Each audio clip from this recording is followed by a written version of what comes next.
বতৰ বিজ্ঞান কেন্দ্ৰৰ সাৱধানবাণী পৰৱৰ্তী 24 ঘণ্টাত অত্যাধিক বৃষ্টিপাত হ'ব পাৰে গুৱাহাটী মহানগৰীত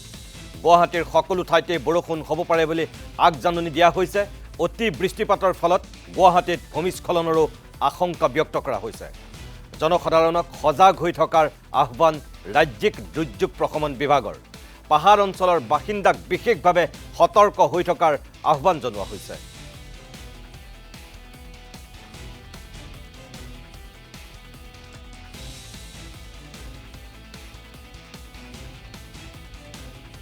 এই মুহূৰ্তত আমি পুনে পুনে যাব বিচাৰিছো ৰাষ্ট্ৰীয় ঘাইপথৰ এটা বিশেষ অঞ্চলত উপস্থিত থকা আমাৰ সাংবাদিক ধীৰাজৰ কাষলৈ লখৰাত উপস্থিত আছে আমাৰ জ্যেষ্ঠ সাংবাদিক ধীৰাজ মই তোমাৰ পৰা জানিব বিচাৰিছো যিটো পথেৰে আজি অমিত শাহ অহাৰ কথা সেই পথৰ বিভিন্ন অঞ্চলত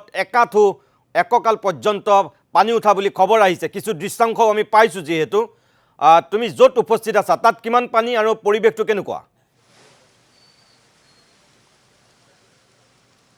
হয় চক যেহেতু মুখলধাৰ বৰষুণ আহিছিল আৰু সেই মুখলধাৰ বৰষুণৰ ফলত গুৱাহাটী মহানগৰীৰ বাট পথকে ধৰি যিসমূহ ৰাষ্ট্ৰীয় ঘাইপথ আছে সেই ৰাষ্ট্ৰীয় ঘাইপথত একাঠু পৰ্যন্ত পানী ইতিমধ্যে সেয়া আমি দৰ্শকসকলক দেখুৱাইছোঁ এই মুহূৰ্তত মই লখৰা অঞ্চলত উপস্থিত আছোঁ আৰু লখৰাৰ যি বাট পথ সেয়া আমি আপোনালোকক দেখুৱাবলৈ চেষ্টা কৰিছোঁ যে দুয়োটা পাৰেই যদিও ইয়াত ডিভাইডাৰ দিয়া আছে কিন্তু দুয়ো পাৰে কিন্তু দেখিবলৈ পাব যে পানী আৰু এই পানী ফালিয়ে এতিয়া সাধাৰণ লোকে আহ যাহ কৰিবলগীয়া হৈছে আৰু বাহনসমূহে চলাচল কৰিবলগীয়া হৈছে কিছু সময় পূৰ্বে আমি ৰাষ্ট্ৰীয় ঘাইপথত আছিলোঁ ৩৭ নং ৰাষ্ট্ৰীয় ঘাইপথত যি ৰাষ্ট্ৰীয় ঘাইপথেদি অমিত শ্বাহ অহা কথা দেশৰ গৃহমন্ত্ৰীগৰাকী আহিব আৰু সেই ঘাইপথে এতিয়া পানীৰ তলত বুৰ গৈছে এতিয়া দেখিবলৈ পোৱা গৈছে যদিও বিভাগীয় লোক তাত উপস্থিত হৈছে আৰক্ষী প্ৰশাসনে যান-জঁট নিয়ন্ত্ৰণৰ চেষ্টা কৰিছে কিন্তু কিছু সময়ৰ প্ৰয়োজন হ'ব কাৰণ অমিত শ্বাহ যদিও সেই বাটেদি আহিব কিন্তু পানী এতিয়ালৈ কমা নাই আৰু যিহেতু সেই বাটেৰে তেওঁলোক অহা যোৱা কৰিব এটা বিশাল কনভয় আহিব সেয়েহে সেই বাটটো এতিয়া মুকলোৱাৰ চেষ্টা কৰা হৈছে যদিও বৰষুণ অব্যাহত থকাৰ বাবে পানী এতিয়া ওলাই যাব পৰা নাই কেৱল অমিত শ্বাহ অহা বাট পথেই নহয় গুৱাহাটী মহানগৰীৰ কেইবাটাও প্ৰান্তত যদি আমি চাওঁ তেনেহ'লে দেখিব যে সেই বাট পথসমূহো কিন্তু বুৰ গৈছে মানুহৰ ঘৰৰ ভিতৰ পৰ্যন্ত পানী সোমাইছে আৰু দোকান পোহাৰসমূহতো পানী সোমাই তাৰ সা সামগ্ৰী নষ্ট হৈছে বৰষুণ দিলে এতিয়া গুৱাহাটী মহানগৰীত এনে এটা পৰিৱেশৰ সৃষ্টি হয় আৰু এই পৰিৱেশ কেৱল এইবাৰেই নহয় বছৰ বছৰ ধৰি গুৱাহাটী মহানগৰবাসীয়ে এই নৰক যাতনাৰ তেওঁলোক সন্মুখীন হৈ আহিবলগীয়া হৈছে কিন্তু চৰকাৰ বা প্ৰশাসন সম্পূৰ্ণৰূপে বিফল হৈছে তেওঁলোকে বাৰম্বাৰ দাবী কৰে যে এইবাৰ অন্তত তেওঁলোকে একশ্যন মুডত আহিছে তেওঁলোকক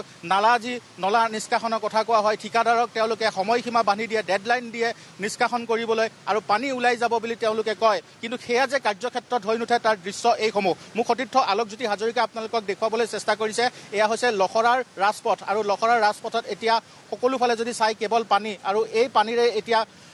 যান বাহন চলাচল কৰিবলগীয়া হৈছে আৰু সাধাৰণ লোকে যথেষ্ট তেওঁলোক অসুবিধাৰ সন্মুখীন হ'বলগীয়া হৈছে এজন স্থানীয় লোক আছে মই আপোনাৰ ওচৰলৈ যাম দেখিছোঁ যে বৰষুণ দিলেই পানী হয় বৰষুণ দিলেই পানী কৰিছে এই ৩ মাহৰ পৰা পানীৰ এক্সিষ্টিং নাই নলাবিলাক মানে জাম হৈ গৈছে আৰু গড়ভঙাৰ পৰা যোনখিনি বৰষুণ হয় এইখিনি মানে নামি আহি আমাৰ ইফালে লখৰা ফালে সোমাই আহে পানীটো এনেধৰণে যিহেতু ৰাস্তাতে পানী ভৰ্তি হৈ যায় এনেধৰণে যিহেতু পানী হয় আপোনালোকে বিভাগীয় বিষয়া বা তেওঁলোকক জনাইছে তেওঁলোকে উত্তৰ সমাধান কৰিব পৰা নাই কিন্তু এতিয়ালৈকে একো সমাধান হোৱা নাই মই ধীৰাজ হাজৰিকাক ধন্যবাদ জনাইছোঁ সেয়া আছিল লখৰাৰ পৰা আমাৰ জ্যেষ্ঠ সাংবাদিক ধীৰাজ হাজৰিকাই পোনপটীয়া সম্প্ৰচাৰ কৰিলে মুষলধাৰ এজাক বৰষুণৰ পিছত গুৱাহাটীৰ বিভিন্ন প্ৰান্তত কি পৰিৱেশ পৰিস্থিতিৰ সৃষ্টি হৈছে তাৰে আমি এটা দৃশ্য দেখিলোঁ লখৰাৰ পৰা এয়া তেনে সাধাৰণ ঘটনালৈ এতিয়া পৰিণত হৈছে 1 ঘণ্টা বা 1.5 ঘণ্টা বৰষুণ অহাৰ পিছতে এতিয়া গুৱাহাটী মহানগৰীৰ বিভিন্ন প্ৰান্তত এক প্ৰকাৰ সাগৰ নহয় মহাসাগৰ সদৃশ পানীৰ হয় আৰু ক'ৰবাত মানুহ উঠি যায় ক'ৰবাত স্কুটি উঠি যায় চাইকেল উঠি যায় আৰু এই পৰিৱেশ এতিয়া তেনেই সুলভ মহানগৰীৰ বিভিন্ন প্ৰান্তত